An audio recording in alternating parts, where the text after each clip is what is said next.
الحمد لله رب العالمين الرحمن الرحيم مالك يوم الدين إياك نعبد وإياك نستعين اهدنا الصراط المستقيم صراط الذين أنعمت عليهم غير المغضوب عليهم ولا الضالين وما أبرئ نفسي إن النفس لأمارة بالسوء إلا ما رحم ربي إن ربي غفور رحيم. وقال الملك ائتوني به يستخلص لنفسي فلما كلمه قال إنك اليوم لدينا مكين أمين. قال اجعلني على خزائن الأرض إني حفيظ عليم. وكذلك مكنا ليوسف في الأرض يتبوأ منها حيث يشاء نصيب برحمتنا من نشاء ولا نضيع أجر المحسنين ولأجر الآخرة خير للذين آمنوا وكانوا يتقون. وجاء إخوة يوسف فدخلوا عليه فعرفهم وهم له منكرون. ولما جهزهم بجهاز قال ائتوني بأخ لكم من أبيكم ألا ترون أني أوفي الكيل وأنا خير المنزلين فإن لم تأتوني به فلا كيد لكم عندي ولا تقربون. الحمد لله رب العالمين الرحمن الرحيم مالك يوم الدين إياك نعبد وإياك نستعين اهدنا الصراط المستقيم صراط الذين أنعمت عليهم غير المغضوب عليهم ولا الضالين آمين. قالوا سنراود عنه أباه وإنا لفاعلون. وقال لفتيانه اجعلوا بضاعة في رحالهم لعلهم يعرفونها إذا قلبوا إلى أهلهم لعلهم يرجعون. فلما رجعوا إلى أبيهم قالوا يا أبانا منع منا الكيل فارسل معنا أخانا نكتل وإنا له لحافظون. قال هل آمنكم عليه إلا كما أمنتكم على أخيه من قبل فالله خير حافظا وهو أرحم الراحمين. ولما فتحوا متاعهم وجدوا بضاعة ردت إليهم قالوا يا أبانا ما نبغي هذه بضاعتنا ردت إلينا ونمير أهلنا ونحفظ أخانا ونزداد كيل بعير ذلك كيل يسير. قال لن أرسله معكم حتى تؤتوني موثقا من الله لتأتونني به إلا أن يحاط بكم. فلما آتوه موثقهم قال الله على ما نقول وكيل.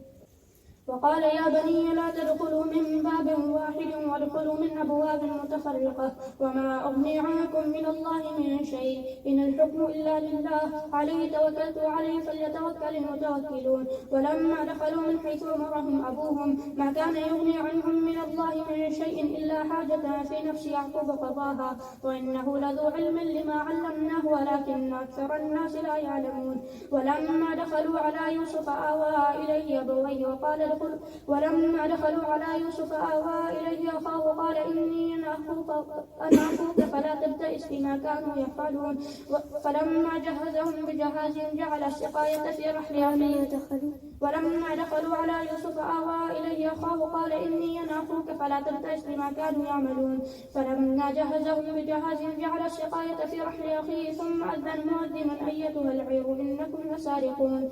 قالوا وأقبلوا عليهم ماذا تفقدون قالوا نفقد صواع الملك ولمن جاء به حمل بعير ونبي زعيم. قالوا تالله لقد علمتم ما جئنا لنفسد في الأرض وما كنا سارقين.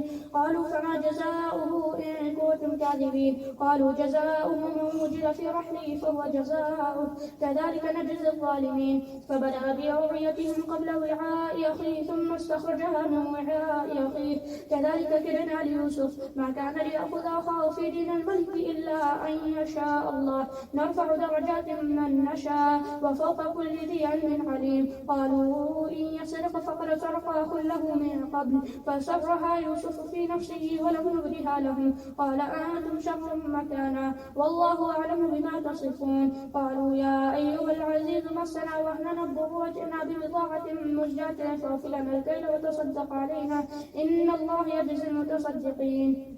فلما استيأسوا منه خلصوا نجيا قال كبيرهم ألم تعلموا أن أباكم قد أخذ عليكم قالوا يا أيها العزيز إن له أبا شيخا كبيرا فخذ أحدنا مكانه إنا نراك من المحسنين. قال لا يأتيك إنا نراك من المحسنين. فلما استيأسوا منه خلصوا قال معاذ الله أن نأخذ إلا من وجدنا متاعنا عنده إنا إذا لظالمون.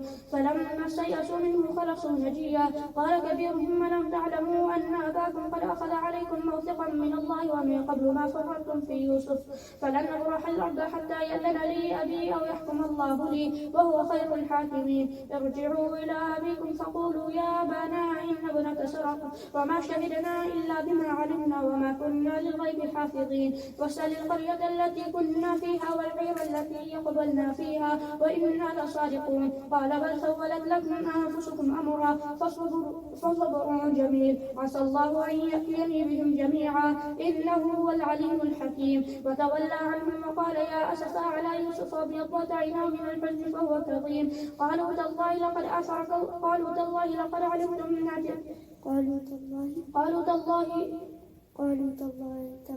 قالوا تالله تفتأ تذكر يوسف حتى تكون حرضا أو تكون من الهالكين. قال إنما أشكو بثي وحزني إلى الله وأعلم من الله ما لا تعلمون. يا بني اذهبوا فتحسسوا من يوسف وأخيه ولا تيأسوا من روح الله إنه لا ييأس من روح الله إلا القوم الكافرون. فلما دخلوا عليه قالوا يا أيها العزيز مسنا وأهلنا الضر وجئنا ببضاعة مزجاة فاغفر لنا الكيل وتصدق علينا إن الله يجزي المتصدقين. قال هل علمتم ما فعلتم بيوسف وأخيه إذ أنتم جاهلون؟ قالوا وإنك لأنت يوسف. قال أنا يوسف وهذا أخي قد من الله علينا إنه من يتق ويصبر فإن الله لا يضيع أجر المحسنين. قالوا تالله لقد آثرك الله علينا وإن كنا لخاطئين. قال لا تثريب عليكم اليوم يغفر الله لكم وهو أرحم الراحمين. اذهبوا بقميصي هذا فألقوه على وجه أبي يأتي بصيرا وأتوني بأهلكم أجمعين. ولما فصلت العير قال أبوهم إني لأجد ريح يوسف لولا أن تفندون. قالوا تالله إنك لفي ضلالك القديم. فلما أن جاء البشير ألقاه على وجهه فارتد بصيرا. قال ألم أقل لكم إني أعلم من الله ما لا تعلمون. قالوا يا أبانا استغفر لنا ذنوبنا إنا كنا خاطئين. قال سوف أستغفر لكم ربي إنه هو الغفور الرحيم.